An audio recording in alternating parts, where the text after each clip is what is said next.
Generic yet polite salutations to one and all. This is Trent Mayfair, the itinerant LARPer, coming to you from my campsite in Idaho. I'll explain that one next week. Currently, it is 40 degrees here. I have been running around all week, mostly driving for 12 or more hours in a given day, just trying to find campsites and hotel rooms and stuff like that, without much success. So, we're going to jump right into our Rexerit review today. Of course, I'm going to first give you a couple of initial drive thoughts. Colorado and Utah are beyond gorgeous, but the air does make it a little bit tough to sing. I've been somewhat stuck in my baritone range. I haven't been able to reach my tenor or alto range. It's actually a little unnerving for me. I'm used to singing a lot higher. So translating all my songs into lower keys has been a rather interesting experience. Um, the vistas that I saw were absolutely amazing. I do hope that when my trip ends, I can find land that has vistas like that so I can eventually build a house up there. You know, live the dream. Um, I do know that if you are going to be getting sick while you are on a trip like this, staying at a hot springs is a great way to help convalesce. It doesn't make things shorter, but it makes things a lot more comfortable. Um, Crossing the Rockies in a car makes me wonder how our forefathers did it on foot and with horse-drawn wagons, because, oh my god, my car could barely make it up some of those inclines, and yet some of the, stuff, this is what the pioneers went over. I seriously wonder how they managed to do it, especially as the weather started to turn cold. Some of these places year-round, there's always snow on top of those mountains. How do you handle that? Um... And yeah, the other interesting thing was that that hot springs that I mentioned, because I got sick, and then I kind of had an issue with dehydration and altitude sickness, which kind of caused me to pass out and land on my knee. I was kind of trapped there for around 2 weeks, and I had to sing for my supper every single night because there was no real uh, store on site where I could buy food or anything like that. So I was literally reliant on the kindness of strangers. And after the whole experience, I must say I now believe in it more. But yeah, it's nice to have some backup money and capability to buy food. So yeah, singing for your supper is all well and good and can be a ton of fun. You meet a lot of great people, but it's usually better just to have your own food. So, all that being said, moving on, I went to Rexerit this past weekend, and I had an absolute blast. Let's jump right into it, starting with the administration. The administration, all three of them, are highly coordinated and in sync with each other. They were professional, they were dedicated to ensuring the players have an amazing experience in each game. Uh, they were helpful. They really wanted to make sure that not just that the game ran smoothly, but also that any issues that were arising were handled like right there. Um, anytime that any player had a question or an issue, all they had to do was just quickly go out a game and ask, and there was almost always an answer provided immediately. Um, Insofar as attentiveness, I have never seen GMs so dedicated to being aware of what their players are doing.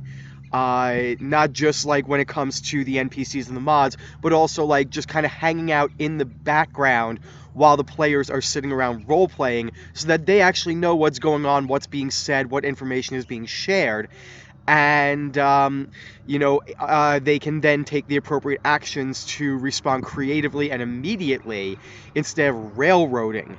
um, I will also say I have never seen a LARP so with so little railroading. The predominant amount of LARPs that I've been on, almost every single mod that you go on, there will almost always be a moment where the marshal or whoever who's running it will actually have to look at the players and go, well, that actually didn't happen even though you just did it because, we have to do it this way.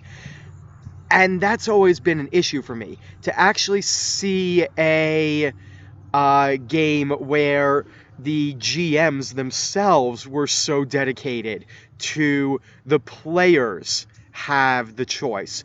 It shows me that it can be done. And that is a very, very comforting thing for me to know. Next up, the rule book. Insofar as the rule book goes, um, their rule book is 22 pages long.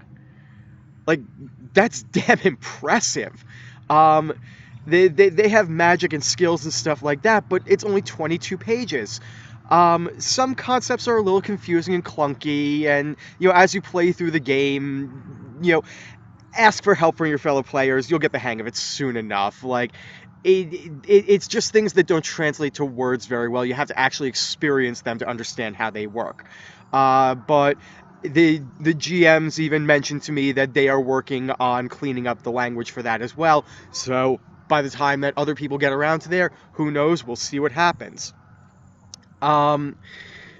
So the simplicity of this rule system ensures that you'll be familiar with like all the basic concepts as soon as you go in, and everything else within a game or two you will just about have the hang of almost everything. You start with your skills, memorizing those, and that'll give you a good template for just about what everyone else does. Skills are named sensibly so you can understand what they do upon call out. And yeah, in a lot of ways, this was one of the better rule books that I have seen in my LARP tenure. Not just this trip, but like in 20 years. So they definitely are on the right track with that. Is it perfect? No, there's no such thing as a perfect rule book. But they have honestly gotten very, very close to it. And the fact that they have the policy of story trumping rules, that allows a lot of leeway for the administration to make characters, as well as for the players to make creative and unique characters. And I will also say that for so few skills, there's a surprising amount of character diversity that the rules are capable of, and it's possible to build a character for just about any individual to enjoy. Um, I would also like to take a moment here to once again thank the GM and the administration for allowing me to play a true Bardy type character, which, they gave me like a special character, and they allowed me to have a continuous area of effect for my spells. This is something that most games will refuse to do, or only bards can do it. And even then, like when bards can do it, they can only do it for like 1 to 4 or 5 times in a given weekend. To actually feel like a bard was a wonderful thing, and to actually feel like a true magical support bard again, instead of just singing for tips or entertainment or being shunted to the side. I truly, truly am grateful to you. Thank you so much.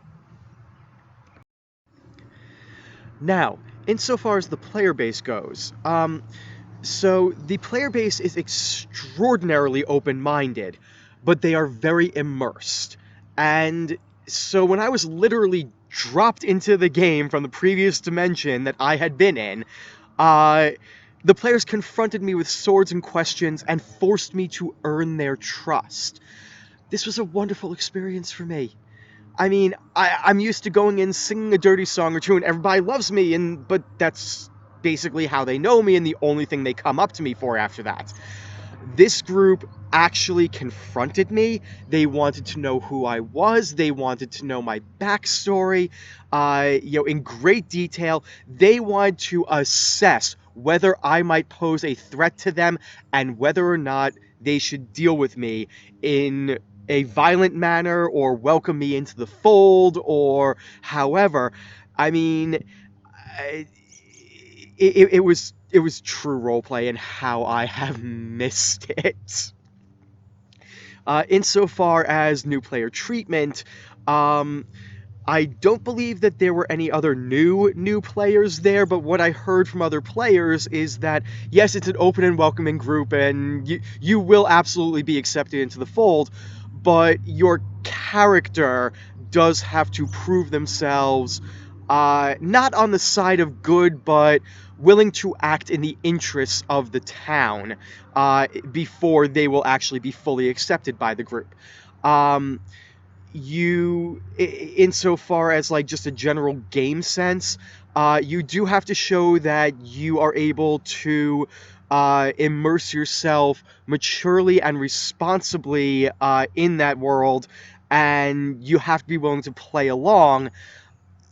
But most importantly, you really have to show that you are a non-toxic person. The only drama in this game is the stuff that's meant to be there for the game, not between the actual players. Leave the drama at the front gate. It's kind of like an unspoken rule, but they seem to really have a handle on that. And the fact that the player base really kind of polices that amongst themselves is a wonderful thing. Um, Going back to the immersion level, this was the second most immersive LARP that I have ever been to, and I was completely astounded at the level of RP that I saw from both players and NPCs. Like, everybody was full in on their characters. Their level of immersion was so deep that it seemed like almost every player was sore, bruised, cut, battered in some way.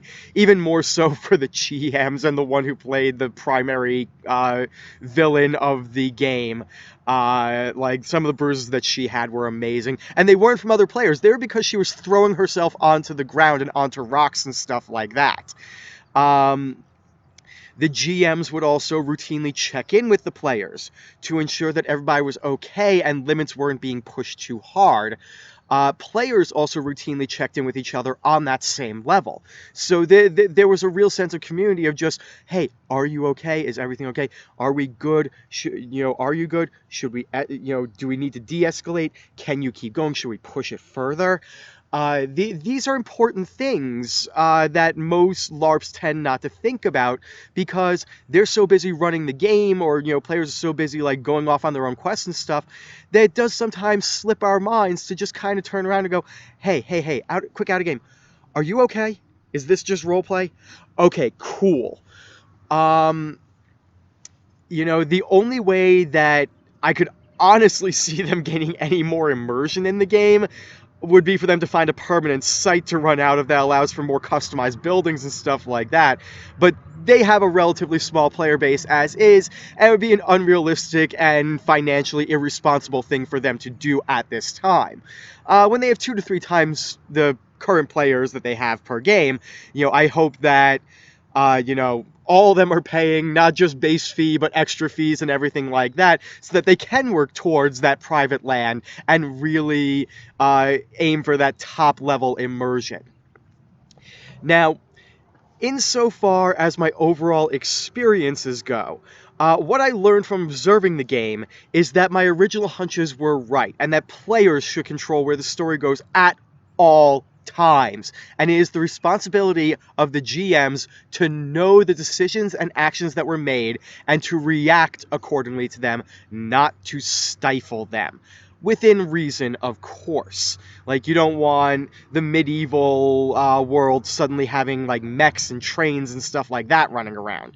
That's where the GM has to say no. But other than that, if it's within reason and within the world and perfectly acceptable for a character to feasibly do or reasonably do, then yeah, let them do it and figure out how the situation changes because of that.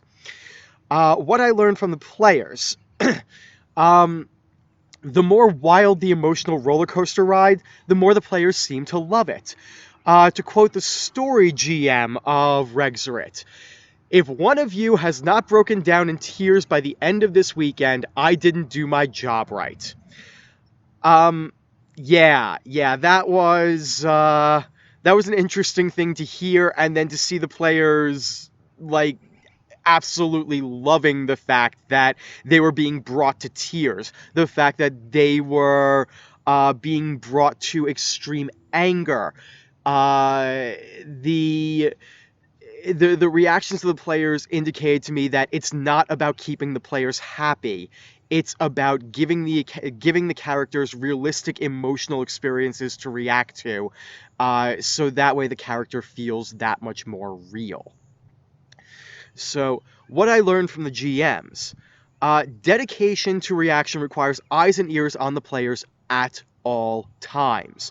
The more players one has, the more marshals will be needed in order to maintain these tabs, so that even the small decisions the players make can be reacted to in order to enhance the story and the world for everyone. After all, it's the GM who creates the world and helps immerse the players in it, but it's the players who really bring the world to life. And if they are not getting that uh, reaction to what they're doing, then all they're doing is just hanging out with friends. What's the point? You can just do that in a bar, and not have to be uncomfortable out in the woods and stuff like that. Um, so yeah, yeah. Also, one other thing before I sign off. I just I'm not used to LARPs that allow alcohol, but I am very much starting to warm up to them, and I would like to give a special shout out to the individual who brought some of the best homemade mead that I have ever tasted in my life. So please keep bringing that for the other players so that everyone can enjoy it. You do wonderful work on that. So, I will see you soon at Legends of Garar in Idaho. See you then.